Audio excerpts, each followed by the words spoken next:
So what exactly did President Donald Trump say about what he'll do to electric vehicles, the EV mandate, and Tesla? Today we'll watch several videos to review of Trump saying he'll end the electric vehicle mandate in day one, and Trump talking about how great Elon Musk is. Elon replied, making a number of statements saying that taking away the EV subsidies will only help Tesla, and that regardless of what Trump does, the other American automakers will be obliterated anyways. Got Jeff Lutz joining us. Jeff is a multi-decade supply chain executive and chief quality officer. He's now CEO of his own high-tech manufacturing consulting firm. Thank you for joining me, Jeff. Yeah, Herbert. Great to be with you. Okay, so let's review. We've done a show previously when Trump had this assassination attempt. We saw the stock market rise a bit. We saw Tesla rise. Then we're getting kind of mixed signals. In some clips we'll play, Trump says, I'm going to get rid of the EV mandate. Some people interpret that to mean subsidies. And then there's others clips where he loves Elon. So let's play both of them. You got Trump. I will end the electric vehicle mandate on day one, thereby saving the U.S. auto industry from complete obliteration. Let's watch this. And I will end the electric vehicle mandate on day one.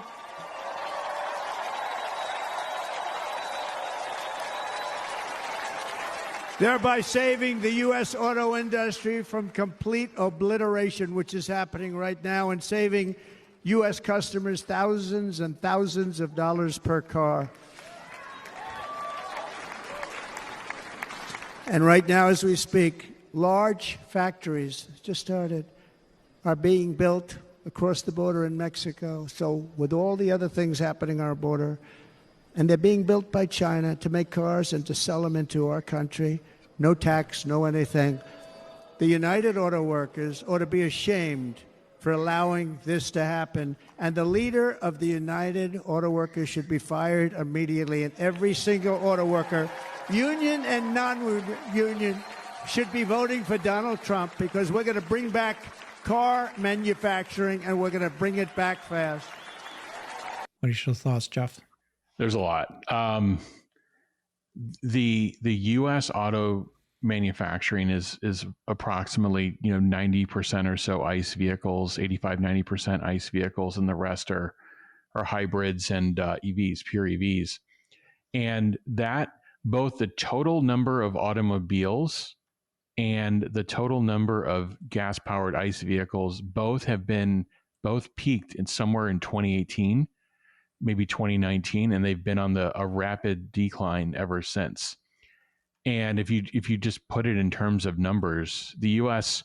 auto industry was sized for about 20 million vehicles, and now we're producing about 15 million vehicles. So at some point in time, the supply base, all the people involved, all the capital involved, all the car factories involved, we're sized to build 20 million widgets, and now we're only producing 15 million. So you've already blown a hole of 25%. So now you fast forward, that was, 2018, and now you're talking 6 years. Now you fast forward. Now people are starting to want different types of vehicles. They want, it was a very, very small sub 1% back then for EVs. And now you got EVs and hybrids. They're probably on the order of 15 to 18% and growing. And when you produce a hybrid, you're producing a car with multiple propulsion systems. It's actually not an overly efficient thing for car manufacturers to build, but they got this IRA subsidy that goes to the consumer that knocks the price down to the consumer, and they're getting a battery credit. They're getting credit back for very small batteries that are going inside of these hybrids. So anyway, and then we've talked about this on multiple shows, Herbert, about the U.S. legacy auto industry and their inability to design and produce an EV profitably. And now we're back in this whole, situation where you've got the Chinese who've invested over a decade into the minerals, the supply chain, everything that goes into making an EV. They've been doing this since the late, 2008, 2010 timeframe, and they've been investing and focused on EVs. And now they're sitting over a decade later, and they're in the pole position. They're the number one EV manufacturing country in the world and number one exporter in the world. So where this puts us, this EV mandate that former President Trump is speaking about, people are getting confused. They're confusing the legislation from Congress called the Inflation Reduction Act, bizarre name, but in that act, there was incentives to produce vehicles at the system level in the United States, and there were incentives for supply chain, material sourcing, and most famously, battery cell and pack production being done in the United States. And there are credits that go back to the original equipment manufacturers, the GMs, the Fords, the Teslas of the world. And then there's a credit, there's a manufacturer credit or a rebate that would go to consumers that would buy electric vehicles or hybrids. So that's two different things. The mandate that President Trump is referring to is by 2032, this proclamation that, I think over 56% of vehicles sold would need to be EVs. And when you put a far-reaching, at that point in time, there was 10 years, mandate over 10 years, then car manufacturers have to gear up for that, and they have to start converting their portfolio so they can meet that mandate. So what President Trump is talking about is removing that mandate in the future and basically say, let the free market decide what people want to purchase.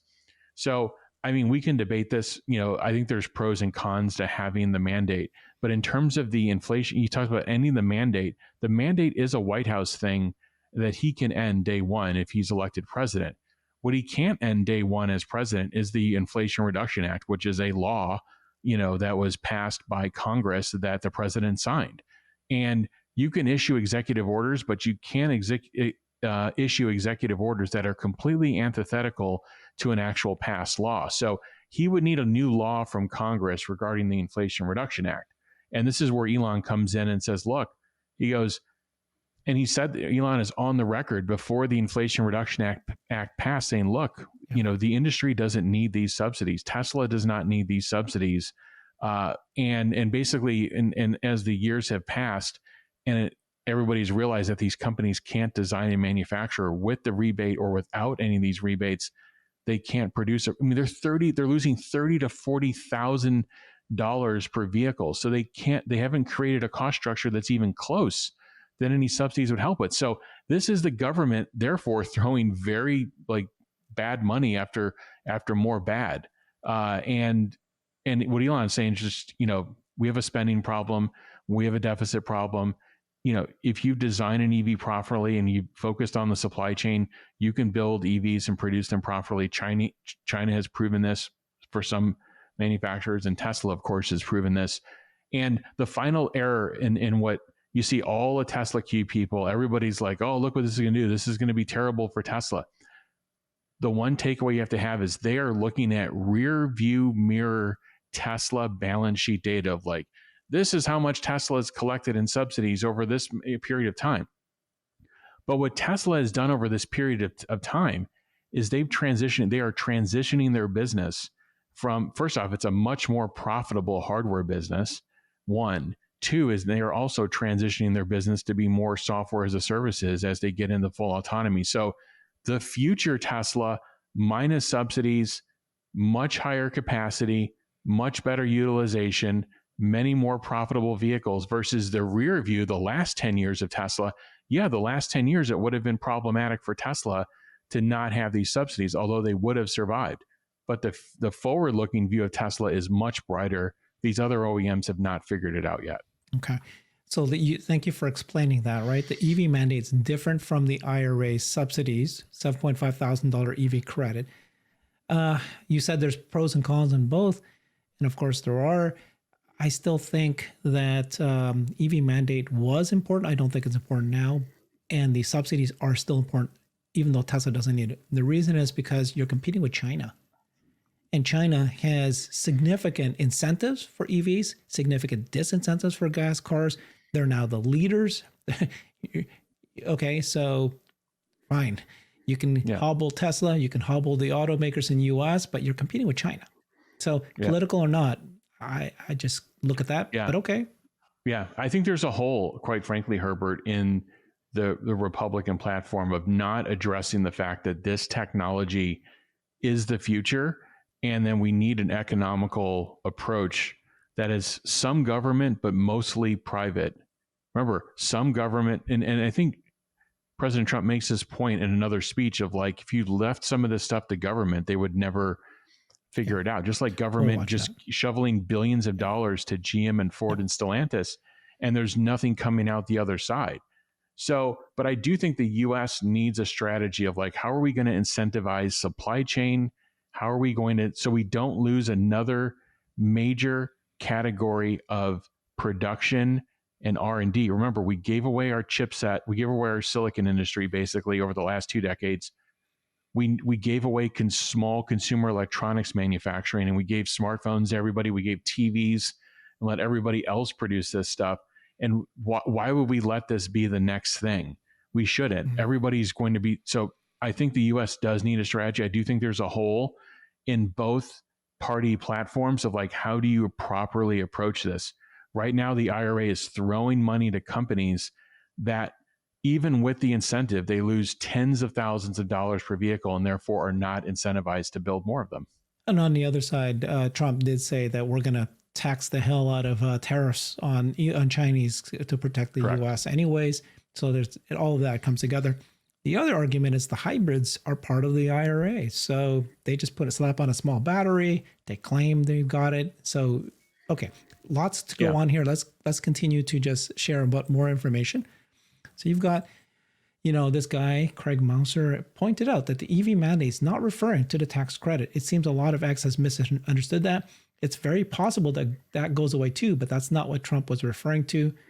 So EPA's de facto electric vehicle mandate, too far, too fast. This was by NADA, and this was the Biden administration has recently finalized new emission standards that could effectively require 56% of U.S. vehicles to be electric by 2032.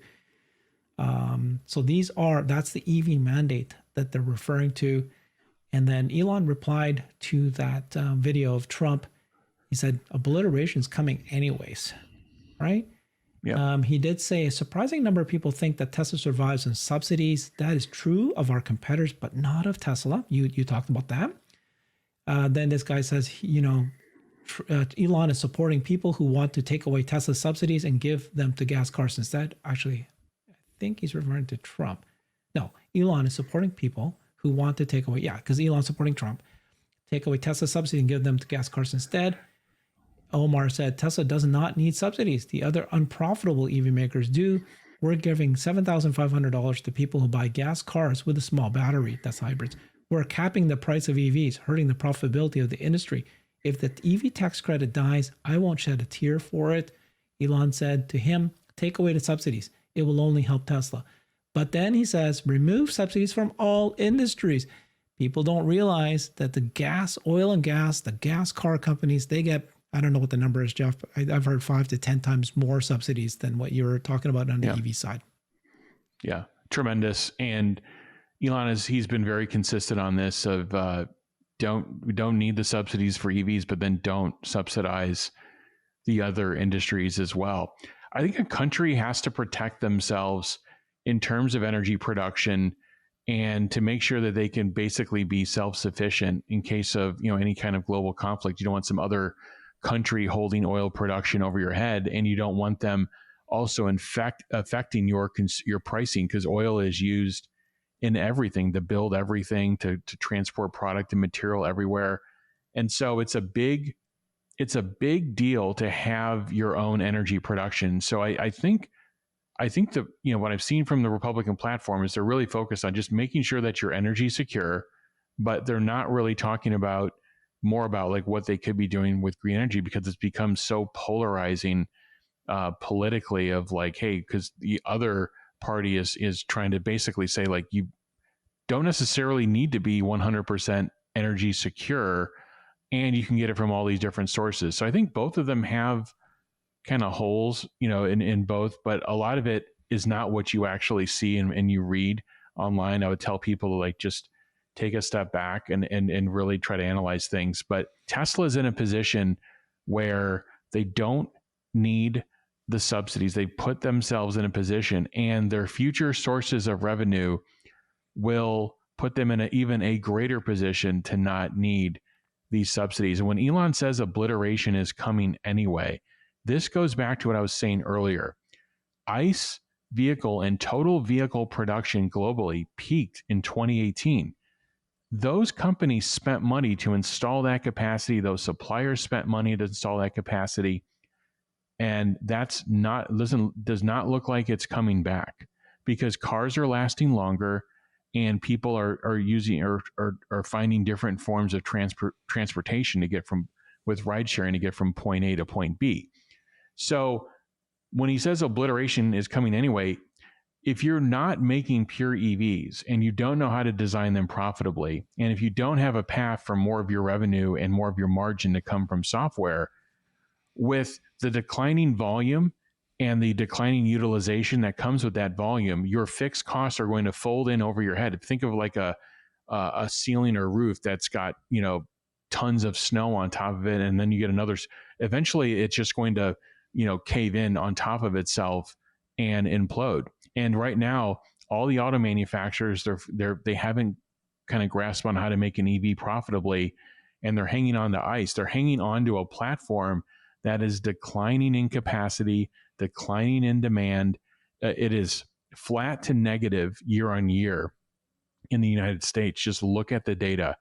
And therefore, when you're not in a growth industry, you're on some path to, extinction. And the question is when.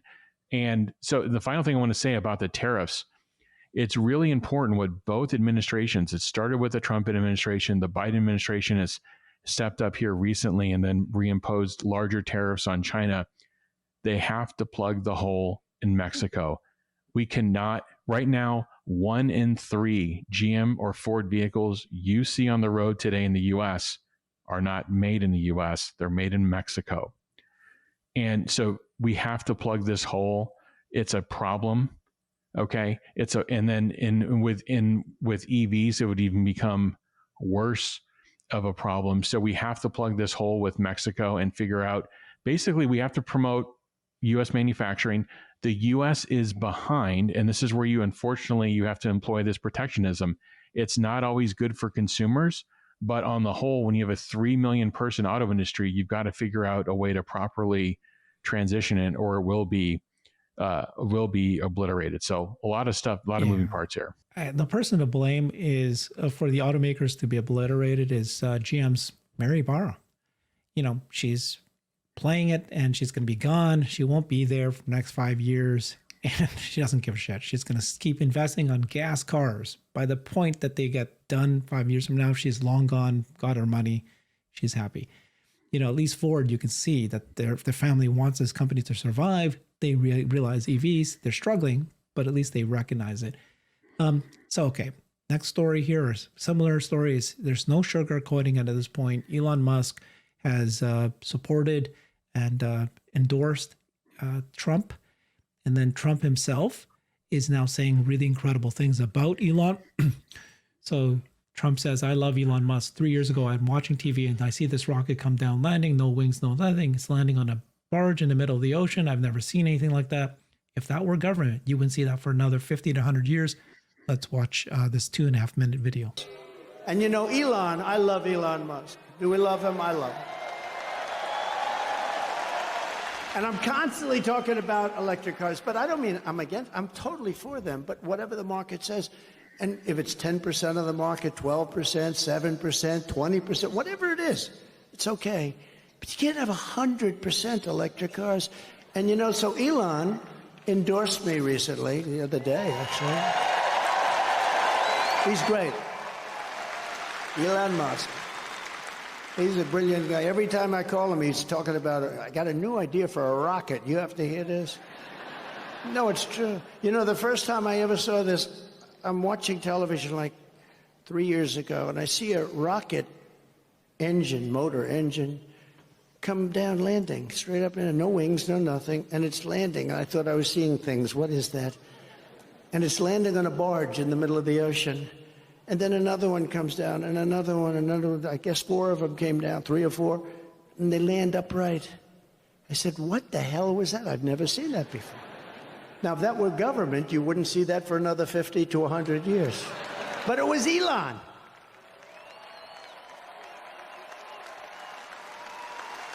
Now, think of that. And I called him, and I've always had a good relationship with him, but I called him and I said, what was that? He said, well, we saved the engines. We saved the engines because it's very expensive to build. So, I mean, it didn't take me long to figure that if you save them, that's good. But who the hell thought you could do that? No wings, no nothing, just like these big, long, massive tubes, and they're landing gently right on the dot. I said, that's the coolest thing I've ever seen. And you say, how long would it take government to come up with that one? I don't think they ever heard of it. Perhaps they still haven't heard of it. But, you know, he's a very advanced person, and he's doing other things that are great, and so are others. We have to make life good for our smart people, you know? We have some smart people. We have to make life good for our smart people. And he's as smart as you get. But Elon endorsed me the other day, and I didn't even know this. He didn't even tell me about it. But he gives me $45 million a month. A month. Not 45 million. Gives me 45 million a month. And I talked to him just a little while ago to say I was coming here, how you doing? And he didn't even mention it. He didn't mention. I mean, other guys, they give you $2 and you got to take them to lunch. You got to wine them, dine them. No, he's a... Okay, and so he said 45 million a month. Just to be clarify that, Elon did confirm that Elon denied the $45 million report. He said, this note is false. I've not pledged anything to anyone. I did create a PAC, though, that is focused on supporting candidates who favor meritocracy and personal freedom, but funding today has been far below that level. That part of it, we don't know how true that is, but he didn't give it directly to Trump. But okay, what's your thoughts on everything you just said? These two are some of the most widely followed people on Earth. And a couple of years ago, I think Elon put a tweet out, just for full transparency, put a tweet out there that basically said, hey, it's time for President Trump to ride off into the sunset. Elon has put this comment out there before about age and so forth, which I don't necessarily agree with in terms of putting limits on people running for office. I think honestly there should be something around mental acuity. You see Warren Buffett at 93 and how he conducts himself, and even Charlie Munger all the way up to 99. And so I don't agree with Elon on that. But that, when he made that comment, then Trump famously put that message out, the picture of him next to Elon saying, hey, Elon came asking for money. I could have asked him to drop to his knees and beg for money, whatever. So then you created that conflict back and forth. That's all obviously been put to the side. And these two have figured out and said, hey, look, we're going to work together. Obviously, Elon has become more active, and if you listen to what Elon is saying, he's focused on the issues. He's worried about the issues and problems, on the platform, whether it's how much money we spend or you name it. So he's created this thing called a super PAC. A super PAC is this is something that's very, I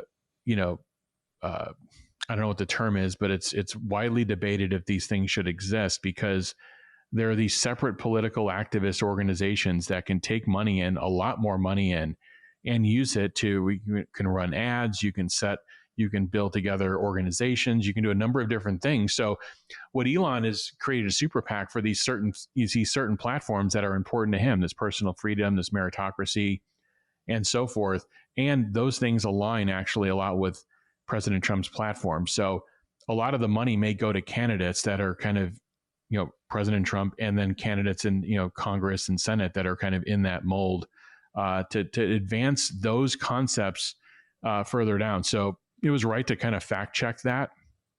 And because I think both sides are trying to play off of it and use it as Elon is MAG or Elon is this or that. I think Elon wants to advance those concepts as far as he can. Now, there were other comments in that selection too around EVs that Trump, that he actually likes them, but he just basically wants, the ability for personal choice and freedom around that. I think that's a much more balanced message. You can debate again how much role the government should have in it, and that's why he tries to wrap the clip up with is like, hey, look what he's doing with rockets, and look what he's doing on his own as a private company. If that were tasked the government to kind of go figure out the select suppliers to say, how are you going to have a reusable engine, by 2020, let's say this was 10 years ago, and try to task government to figure that out versus tasking private companies to figure that out on their own.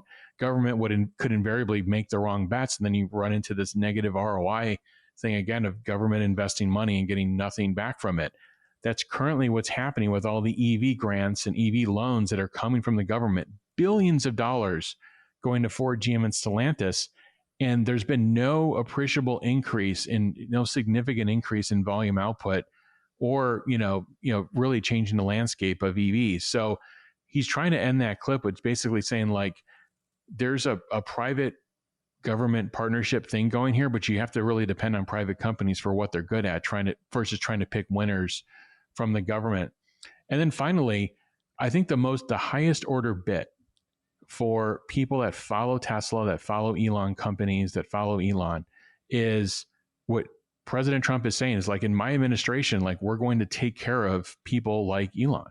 We're going to make sure that, number one, the investigations, all this lawfare work that's going right, wrong, or indifferent, but basically just needling these people nonstop because they're doing so much and they're pushing the needle in all these different areas. Instead of trying to create resistance and actively investigating and so forth and putting up walls, we're going to help the smart people figure out how to go faster. And I think that's what you want to hear. I think you need to also, let's hear from whomever the new candidate is going to be on the Democrat side. Maybe they will take a different tone. Unfortunately, if it's from this kind of existing group of people that have, the current Biden administration, they've been just focused on investigating, putting walls up, excluding Tesla, excluding Elon from the EV summit, blindly promoting unions. When you look at what's happened with the unions, and this is from the earlier clip, it's another union boss that's being investigated and probably will eventually be prosecuted for, improper use of funds. Again, allegedly, we're not sure, but again, and also this union boss allowed all these jobs and all this setup to happen in Mexico.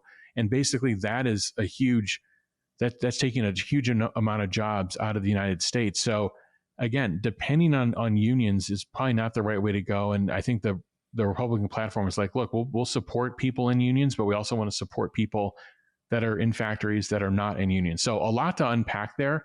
But in general, I think a fairer shake could be coming from one administration versus another, but we should also give the new side of the other party an opportunity to maybe they'll turn a new page and maybe they'll be more supportive.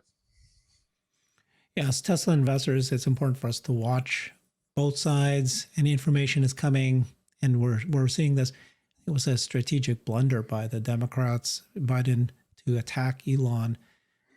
Like you said, hopefully the new administration will recognize this. I think I heard that the union decided to not endorse Biden anyways. So no, the union did. The United Auto Workers Union at least did, okay.